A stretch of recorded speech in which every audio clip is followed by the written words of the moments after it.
We just got back from the registration desk. Ooh. We just got back from the registration desk, and well, since we didn't buy our tickets to spectate in advance, they wanted $65 a head to go over and just take photos of the climbing competition. I don't know about you, I'm not interested in paying them $130 for me and Teresa to be able to go over and take photos of their climbing competition that I was going to share online for them for free. So we didn't go. I wanted to let you know that I created yet another group on Facebook, but this time it's the Georgia Photographer Gathering. I've created this group so that you guys could have a place where you could post your comments, your photos, have threads, whatever, and it would be just our space. I tried creating the Facebook page for the Georgia Photographer, and it created this whole dynamic of problems. But by creating the user group, all of you guys can participate directly on the same timeline thread, whatever it's called. So I just wanted to throw that out there to let you guys know I had done that and that it was there and it's waiting to be used.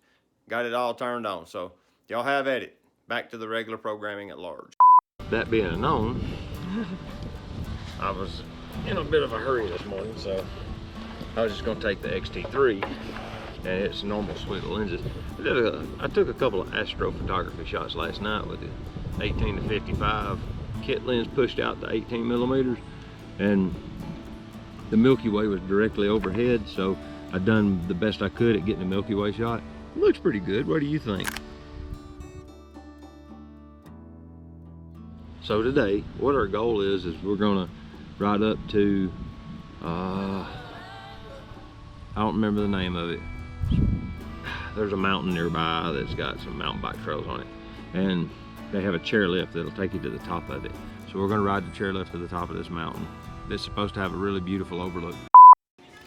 All right, we've went to the top of Beach Mountain for the amazing view. Let's see this view.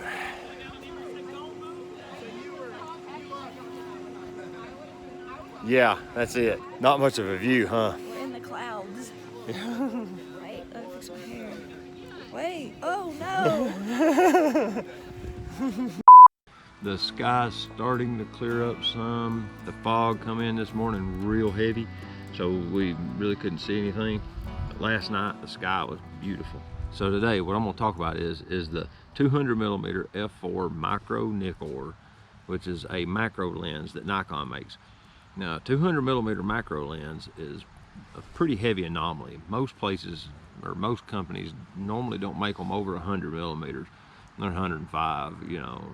But the 200mm gives you the ability to get really close to your subject, but still have room for your light between the front of the lens and the actual object that you're photographing. So you can put a ring light on it or whatever, and you can actually light your subject. That's the beauty of the 200mm. Lens itself is made of metal, so it's fairly heavy. It is a AF lens, which makes it screw drive focus. I don't remember. I'll have to look on mine and see if it's a D. Let me get it out. All right, here it is. It is a D series lens, so it does have distance functionality. This is the focus ring. The barrel is enormous on it. It has almost 3/4 of a turn of focus throw, and it focuses, of course, from infinity all the way down to 1 5/8 feet, which would probably end up being about 19 inches from the focal plane, which would be about here. So you're only going to be about that far in front of the lens at minimum focus. I've never mounted this on the XT3. That'd be interesting. I may try that too. On the D810, it produces phenomenal results. It does have a built-in tripod foot. Like I said, this is an all-metal lens, so it's fairly heavy. But you loosen this screw, and it allows you to index it. Of course, it's got reference marks carved into it, and this is for landscape, and that's for portrait orientation. It gives you 90-degree increments there.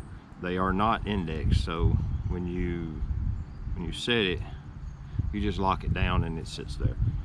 It has a limiting function switch on it, so that, you know, if you want it to not focus within, typically it's within under a meter or under 3 meters. I don't remember what the limit on this one is in autofocus, but it does limit minimum focus distance, so that way it'll get focused quicker on distant subject. This is the manual autofocus switch on this lens, is this black band right here with this silver button.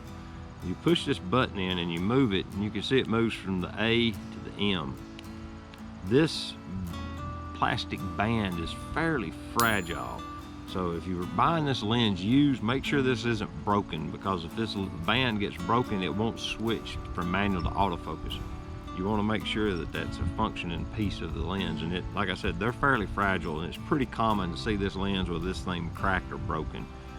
I had to hunt long and hard till I found one that didn't have that problem. It says it'll focus to f32. I have seen on my D810, for some reason, it's like maybe the numbering is a little out of calibration, but I think I've seen f40 or f44. So I'm not real sure about that, but the aperture gets very small, so you can actually get some depth of field out of it. And it has an auto, that switch allows you to select auto or manual aperture. When you put it in auto, it locks it on f32, and then the camera controls the aperture. That's all you're doing with that. And of course, it has the depth of field scale on the lens. Like I said, the lens is fairly heavy because it's all metal and glass. It has some ED elements in it. Let's go take some pictures with it.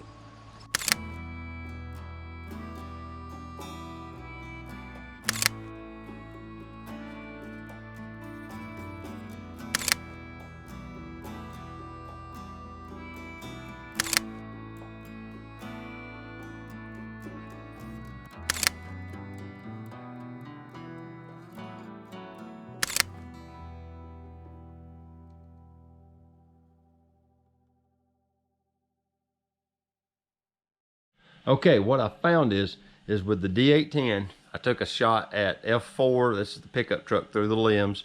That shows the focusing capability of the camera more than the lens. Of course, the lens brought it in pinpoint sharp, but the camera was able to take the focus point through the tree branches and still get the pickup truck. I was kind of impressed with that. But these are all out of the D810. I'd run it aperture priority, so they should be technically properly exposed. I was letting it pick the shutter speed, and I was running aperture priority, just setting the aperture. And I ran timer mode on all of the small detail shots. They're all shot off a timer with a tripod. I've got them all mounted on my Manfrotto B3, and I've lens mounted it with an Arca Swiss mount, not the camera. That way it's more balanced. And as you can see with these images, what these will make is excellent stock photo backdrops. You can upload this stuff to stock sites. I haven't done it yet, but I have considered it. With a macro lens and shooting the small subjects around, or just around where you live, you can get some very interesting photos. But this lens renders in exquisite images. It's super sharp. It's got good color rendition. It doesn't have hardly any light fall off whatsoever at any f-stop. Would I recommend this lens? Absolutely. If you're into macro photography at all and you shoot Nikon equipment of any kind, get this lens. It will blow your mind. You know, 99% of the macro photography out there is always shot manual focus, so it doesn't matter if your camera doesn't have the screw drive motor in the body. You know, like the D3300s, I don't think the D5500s either. They don't have the screw focus motor, and like the new Z series either. So they won't autofocus this lens. An AF lens has the little screw drive deal. And only like the D200 through D850, and then the big boys, the D1 through the D5, they have screw drive focus. D7000s do, the 7000 series does as well. I had one of them and it had it. But it don't matter. You're gonna manual focus it anyway. This lens is incredibly sharp. So with that, this is David, the Georgia photographer, and I appreciate you following me down this weird rabbit hole of a video today. As usual, if you like the video, put the smack down on that like button. Let's have some of that. If you haven't subscribed to the channel, the subscribe button's over there too. So until next time, y'all get your camera out. Go take a picture with it, all right? We'll see y'all. Bye-bye.